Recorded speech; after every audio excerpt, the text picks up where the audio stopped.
Last week I saw some folks sharing an article on Twitter by Richard Cizik, writing for Colorado Newsline. The article, headline, "The Unchristian Ways of Lauren Boebert," was picked up and republished by the website Raw Story. In it, Cizik takes Boebert, a Republican member of Congress representing Colorado's 3rd District, to task for a number of unchristian things she's said and done lately, including suggesting that Jesus may not have been crucified if only he'd had an AR-15, and telling an audience at a Christian camp meeting that her prayer for President Biden is, quote, "May his days be few." Cizik goes on to say that politicians like Boebert, with their support for far-right policies, spreading of lies about the 2020 election, and embrace of Christian nationalism, are a threat not only to democracy, but to their own churches. I can't say I disagree with Cizik on any of this. Not that I give a shit what happens to their churches, though I am rather invested in the survival of democracy, I must confess. My only disagreement with him about any of this is the characterization of Boebert and her ilk as unchristian. Because the truth, sadly, is that historically and theologically speaking, the things Lauren Boebert says and does and wants to see done are entirely consistent with Christianity. Boebert is one of the most visible figures in the Republican Party, representative of the particularly aggressive and corrosive strain of conservatism that has shoved its way to the forefront of the right wing of American politics following the election of Donald Trump to the presidency in 2016. Boebert, like her fellow members of Congress, Marjorie Taylor Greene and Matt Gaetz, among others, is a believer in the QAnon conspiracy theory, an unapologetic gun nut, a racist and anti-Semite, opposed to abortion rights, opposed to single-payer health care, viciously anti-gay and anti-trans, and generally a deeply prejudiced and proudly ignorant embodiment of America at its absolute fucking worst. I detest her version of Christianity. I am not a Christian myself, I'm an atheist, but since I live in a society where Christianity, in all its various forms, is the most dominant and influential religion, I much prefer Christianity as practiced by, for instance, Raphael Warnock, U.S. Senator from Georgia and senior pastor of the Ebenezer Baptist Church in Atlanta, where Boebert seems to view her faith as a license to denigrate and persecute marginalized people and use the power of government to impose her religious values on others. Warnock and those who practice a similar brand of Christianity take from their faith a call to be humble, tolerant, and charitable, to help the less fortunate and work toward a better, more just and peaceful world. The difficult truth, however, for Christians like Senator Warnock and presumably Richard Cizik, and for non-Christians like me, who would like to see a society with less inequality, poverty, and institutionalized bigotry regardless of the prevailing religious character of that society, is that Lauren Boebert is no less authentically Christian than the most loving, accepting, enlightened, and progressive Christian you could name. There is an understandable and, when viewed from a certain perspective, even admirable impulse to distance ourselves from the worst of us, to exclude the most repugnant members of the community from the in-group. But when we do that, we often end up flattering ourselves, whether we mean to or not.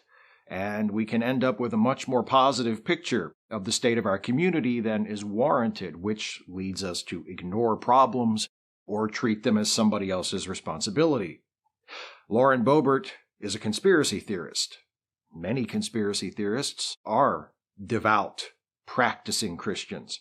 Many of the most prevalent conspiracy theories in the world today have a decidedly Christian character, frame world events in terms of good versus evil, Christ versus Satan.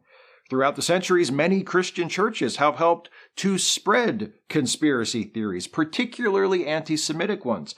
The Protocols of the Elders of Zion, one of the most infamously anti-Semitic texts ever printed, originated as a series of articles in a Russian newspaper owned by a member of the Black Hundred, a group of monarchists that was explicitly Orthodox Christian in nature.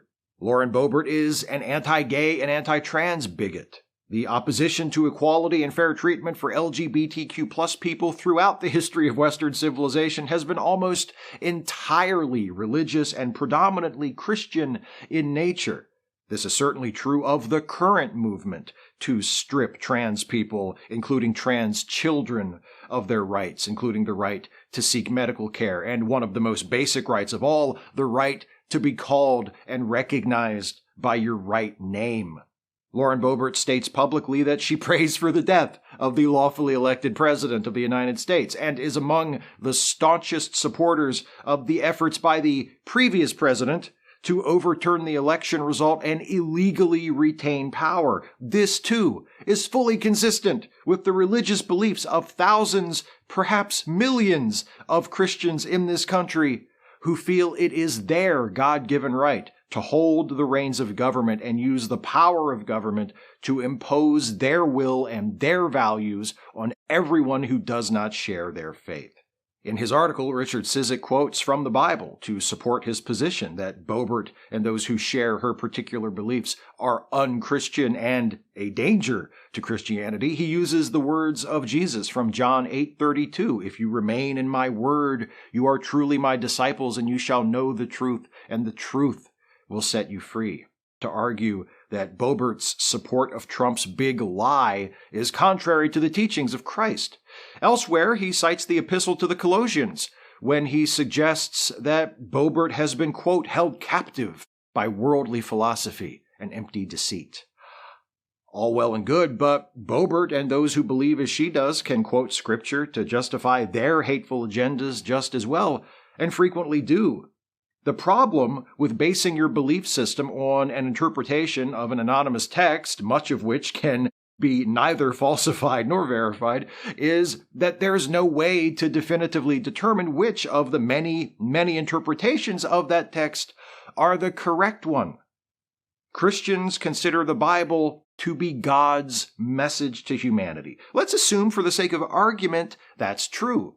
Some Christians believe part of that message is telling them to persecute minority groups and establish an explicitly Christian authoritarian government. Other Christians believe part of that message is telling them to accept and embrace everyone equally and live in peace, harmony, and equality with those of differing faiths in a pluralistic society. Who's right?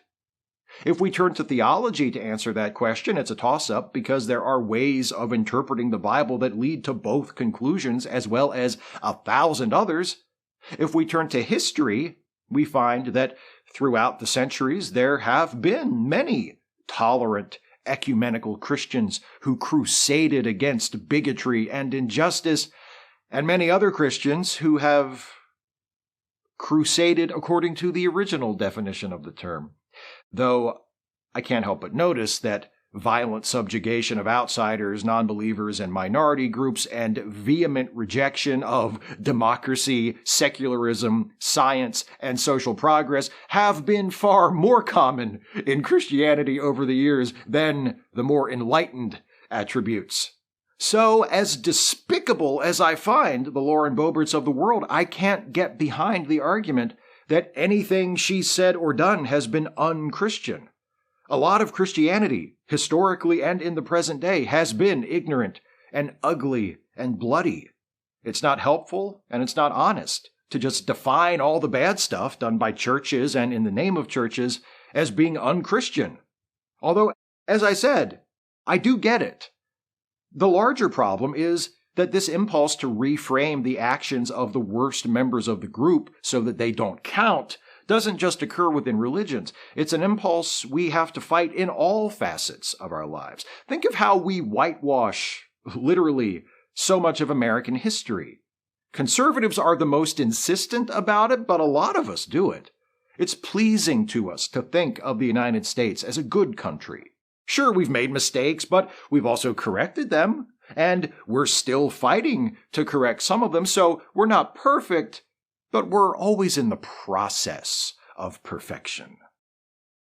That's a nice way to think about American history. It allows us to think well of the country, to be proud to be an American.